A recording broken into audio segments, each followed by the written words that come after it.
I love RuneScape. I always find myself coming back to RuneScape because it just tickles my brain. It is perfect old crusty. The metal bars in this game look delicious. I first played RuneScape in grade 2, and I would go home, go straight to the dwarven mines, and just mine tin and copper all day long until I had full bronze armor. And then I bragged to a friend about having full bronze, and he roasted me because bronze is garbage. The simplest activities in RuneScape are just the most appealing things. And I think why I always come back to it is because everything you do in RuneScape is like something that my brain is wired to do, but in real life.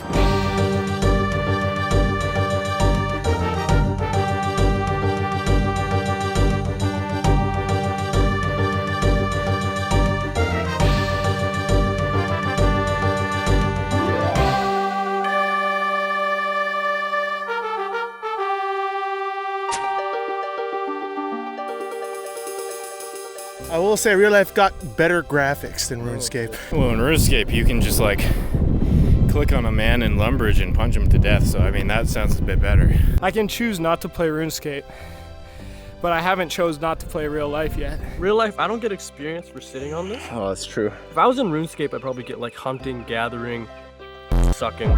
You start out little baby man, you've got no skills, you got nothing to do, so you just gotta explore.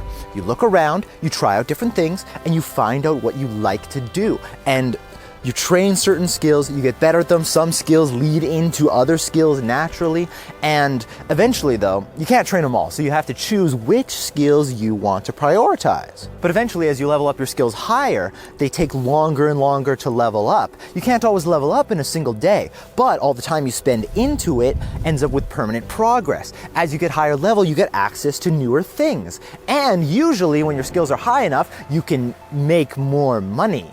See what I'm talking about? So this game's got this huge market called the Grand Exchange, which is awesome because it adds this multiplayer element to everything that you do. Everything you produce, you could potentially sell and then use that money to buy other things from other players. And you would be surprised what you see being sold on here. I've sold things on the Grand Exchange. I have no idea why anyone is buying any of it, but it's interesting because you never know what you might be able to make a profit off of. Some items are always going to be in high demand. Others are going to take like a day to sell. You never know how it's going to go. But what are you going to do with all of this money? Well, the first priority for most players is going to be to sustain their membership. Of course, you can always play free to play, but that's going to limit where you can go and what you can do. If you want to be more free and be able to access more things, you're going to have to pay the costs, and those costs never quite go away. But if you're high skilled, you can usually make enough in-game currency to pay for your membership over time. Some players decide to not use the Grand Exchange at all. They want to produce every item they need themselves, the Iron Man. And this is really interesting because it has its costs and benefits.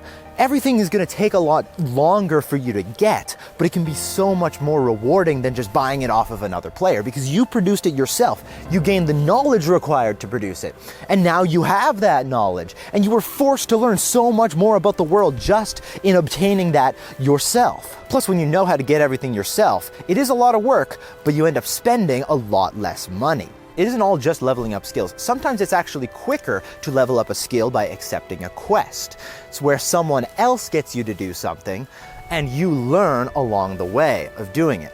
Also, that can open up new areas of the map to you sometimes, or just unlock permanent things that you never would have known were in the game had you not taken up the quest. But here's the thing, once you're comfy with leveling up certain skills, it can be easy to be caught in the trap of just doing that over and over and just grinding it out. But there's actually so much more content in the game, but it can be intimidating to get into. Like, if you wanted to take on a raid, a high-level raid, it's not going to be easy to just find a team of players. You have to find someone who's willing to coach you through it, help you learn it, because nobody starts out an expert at any of these things. And so that's a bit of a vulnerable position. You kind of got to take a bit of a risk there. But the rewards of doing something like getting a group of friends together and taking on high-level content and getting the crazy rewards that come out of it, that can be some of the most satisfying stuff in the entire game. So do you see how what I described kind of applies to both real life and RuneScape? And this is what always goes through my head whenever I'm spending a lot of time playing RuneScape. It's like, why aren't I leveling up these skills in real life? Why am I working on virtual achievements, virtual skills, and virtual goals instead of doing things in real life. I wonder what it would look like to level up RuneScape skills in real life. Yo, come on. Oh, no. Doesn't count. Doesn't count. Yo, nailed it.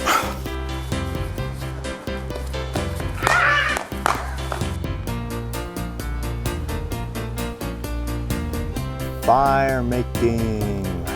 And the fire burns. Look at the good eats. Yeah, buddy. Ave Maria. Yeah. Kersploosh. Yeah, check this out. Gotta admit, that's pretty cool. So if we're being real, it is much easier to level up these skills in RuneScape than it is in real life. I don't have access to a mine, I can't chop down trees, I can't runecraft or do magic. But the goals you can set in RuneScape and the skills you can level up are all extremely well defined. You unlock things at certain levels, everything gives you a certain amount of experience, and everything's just well defined and achievable. This means any goal you set in the game, as long as you're willing to put in the work, you can achieve it. And you're in a safe, stable environment, death has minimal to low consequences, you can't really fail at anything, and let's be honest, you level up the skills quicker than you would if it was real life. But I think the most important thing that differentiates RuneScape is that the game has rules, and the rules are actually enforced. All of the players have to follow the rules baked into the game. But this begs the question, what happens if the rules aren't followed? What if a small group of players can just spawn in as much GP as they want into their own bank accounts? Or worse yet, just take GP from other players at whatever rate they choose. And they would just use it to buy bombs, buy rare items, twisted bows, skilling materials, anything in the game. What would be the consequences of that? Well, the price of the bonds is going to go up. The price of all the rare items is going to go up. They make everything more expensive for every other player. Now, if you're a free-to-play player, not only is some of your money being taken, but the bonds are more expensive. How are you going to make it out of free-to-play? Or if you're just trying to level up your skills and you need materials for those things, those materials are going to be more expensive. All because a couple players didn't have to follow the rules. What about PKing? What if that group of players had the exclusive right to kill other players in safe areas?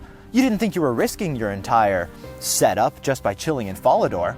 This actually happened once, by the way, which is actually crazy. And you know, it could get worse. What if these players started editing the wiki, removing guides on how to do things, removing access to information about higher level content, just to really gatekeep people out of what they're capable of in the game? You can see how demotivating it is when a small group of people don't have to follow the rules, when they're given the exclusive right to steal, to kill, to censor, to put all these barriers in place, all of these systems in place that make it more difficult for everyone else to just achieve the goals that they want to achieve.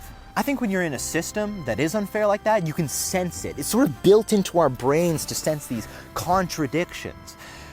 And the real tough part is there is nothing that you can do about it but boot up Club Penguin.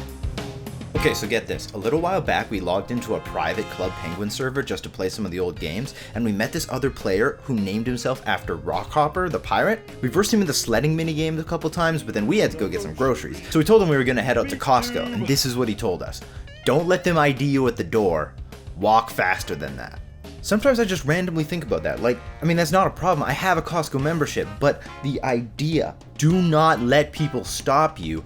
If you just walk fast enough, you can just do whatever you want. Okay, there was this other time I was playing Smash Bros with the real Nathan Perry, and he was talking about this skin. He says, because everyone always complains. They're all like, oh, his face is so ugly, and I'm like, fuck, stop looking at it then. well, stop looking at it then. And that got me thinking, okay, looking back at your life, how many times you presented with information, problems, events, stuff you can do nothing about? We're bombarded with this forced awareness of everything that's wrong everywhere, but we have no action to take. You're just being trained to sit there learn about bad things but do nothing, get used to this state of helplessness. Every day we're being psyoped into inactivity, so you kind of just gotta go insane and ignore reality to the extent that it lets you actually do something. Both of these encounters taught me some important lessons. Life is a game where the rules aren't very clear, and when the game we're playing has no clear path to success, we just have to try. We just have to walk faster than that, or we find another game. When the systems are set in place and there's nothing you can do to affect them, what do? You look away. You find something better to focus on. You stop looking at it. You find a way to live by your own rules. Find a way out. And accomplishing all of this is going to take a lot of work. But we have no problem working hard. We know how to put in a grind. That's what RuneScape is all about. Put in the hours. As long as we have something we want, something that we're working towards. This is our fundamental desire to separate ourselves from a game that we didn't choose, to sustain ourselves by our own means, to run, to escape. RuneScape.